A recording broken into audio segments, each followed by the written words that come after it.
Bonjour à tous, c'est Jérémy de la chaîne Technotips. Aujourd'hui, je vous retrouve pour une nouvelle configuration PC Gamer équipée d'un processeur Ryzen de dernière génération. Et niveau budget, on peut dire que je me suis lâché.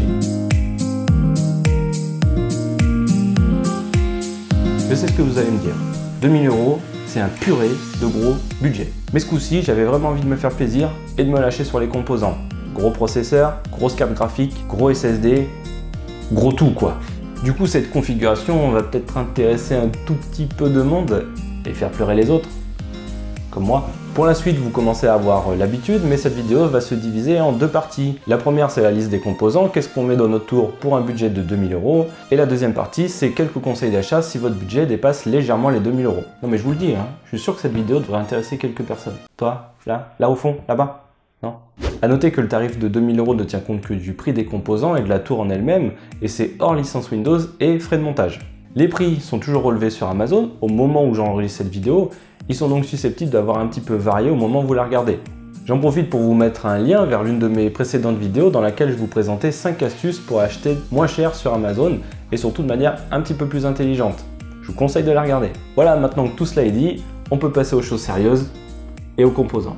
Et on commence avec le processeur, et j'ai choisi le dernier né des processeurs AMD, le Ryzen 7 2700X à 313 €. Cette génération de processeurs Zen+ progresse sur de nombreux points.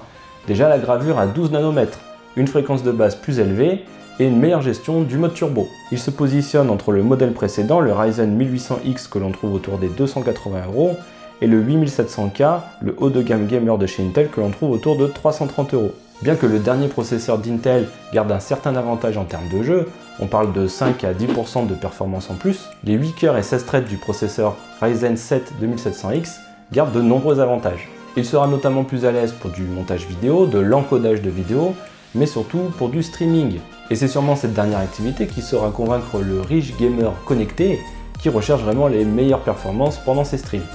Pour la carte mère, je suis parti sur une MSI X470 Gaming Pro à 154 €. Cette carte mère dispose d'un excellent rapport prestation-prix avec sa connectique plutôt large. On parle de 10 ports SATA, 2 ports PCI Express x16, 2 ports M2 et 6 connecteurs d'alimentation pour les ventilateurs. Même si les cartes mères disposant du précédent chipset, le X370, sont compatibles avec les nouveaux processeurs Zen+ via une mise à jour du BIOS, les chipsets X470 gardent quelques petites nouveautés. On parle d'une meilleure compatibilité avec la mémoire de haute fréquence, une meilleure gestion de l'alimentation de la carte mère et du coup une baisse de la consommation générale de la machine. En parlant de consommation, je vous propose une alimentation Corsair TX 850M de 850 watts à 112 €. Les modèles de la gamme TX de Corsair disposent d'une certification 80+ Gold, d'un fonctionnement semi-passif et d'un câblage semi-modulaire, le tout associé à une garantie de 5 ans. Alors à ce niveau de puissance, il existe bien sûr des modèles plus performants, mais plus onéreux, notamment la gamme AI et HX, toujours chez Corsair, mais ces modèles ne présentent pas un grand intérêt, sauf si vous cherchez quelque chose de complètement modulaire pour changer la couleur des câbles, et une certification Platinum pour un rendement toujours plus exceptionnel. Côté stockage pour le système et les logiciels, j'ai choisi un gros SSD Samsung 960 Pro de 512 Go, vendu à 289 €.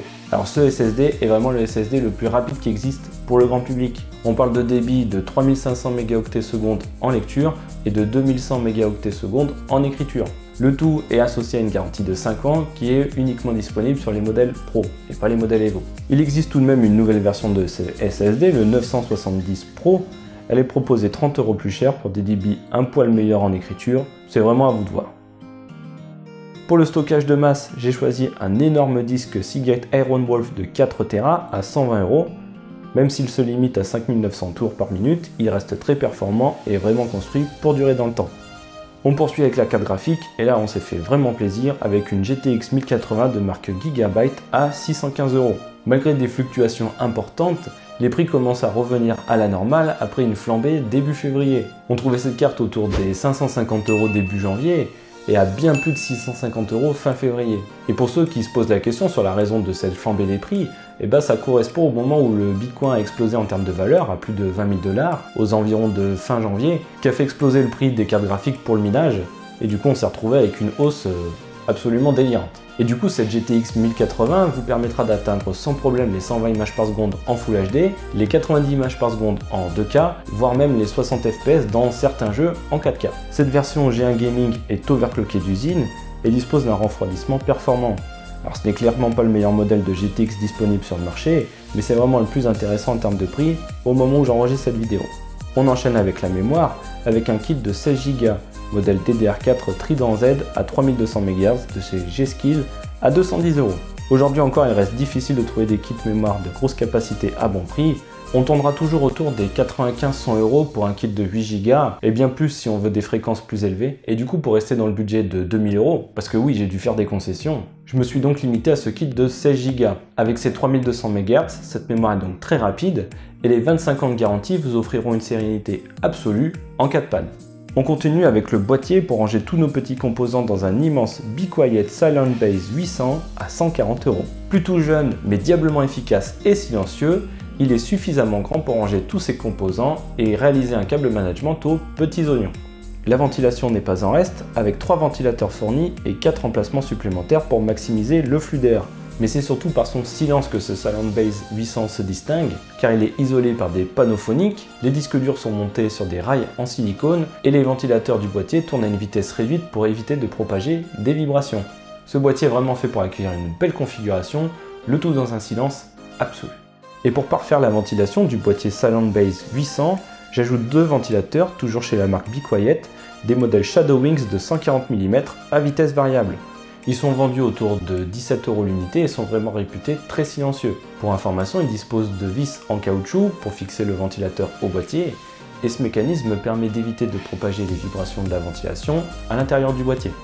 Voilà pour la liste des composants pour un total de 1977,93 € au moment où j'enregistre cette vidéo. Je suis en dessous du budget de 2000 €, ce qui est tout à fait raisonnable. Et du coup, le moment fatidique arrive, c'est si votre budget dépasse les 2000 €, voici quelques conseils d'achat. Et pour 12 € supplémentaires, et là je suis totalement raisonnable, je vous propose de partir sur une alimentation de la gamme RM, toujours chez Corsair, avec un modèle RM 850X de 850 watts. Cette version est donc totalement modulaire et elle est étudiée pour un fonctionnement très silencieux, en accord avec le boîtier que je vous ai présenté juste avant. On continue et pour 100 € supplémentaires, et là je suis plus du tout raisonnable, je vous propose de partir sur la version 8 Tera du disque dur mécanique Seagate Iron Wolf. Avec ce disque, je pense que le stockage de masse ne sera plus vraiment un problème. Voilà, c'est tout. Et pour un tout petit billet de 90 €, je vous propose de passer sur le modèle Strix de chez Asus pour notre carte graphique GTX 1080. Il s'agit de l'un des modèles les plus performants et les plus aboutis de la gamme GTX 1080, mais c'est aussi l'un des plus onéreux. Et voilà, ainsi s'achève cette vidéo sur cette configuration PC Gamer pour un budget de 2000 €. Et si cette vidéo vous a plu, n'hésitez pas à laisser un pouce bleu. Vous pouvez laisser un pouce bleu même si vous ne pouvez pas vous l'acheter, hein. C'est pas bien grave. N'oubliez pas non plus de consulter la description juste en dessous de cette vidéo pour retrouver la liste des composants que je vous ai présentés, mais aussi un lien vers l'article écrit sur le site internet technotips.fr. A noter que j'essaye de mettre régulièrement à jour les articles écrits pour avoir les derniers tarifs, ou alors changer les produits selon les offres et la disponibilité du moment, et c'est du coup une source d'information qui vient en complément de la vidéo puisque celle-ci ne peut pas être modifiée. N'oubliez pas non plus de vous abonner à la chaîne en cliquant sur le gros logo juste ici pour toujours plus d'astuces, tutoriels et tests high-tech, et moi je vous dis à bientôt pour une prochaine vidéo.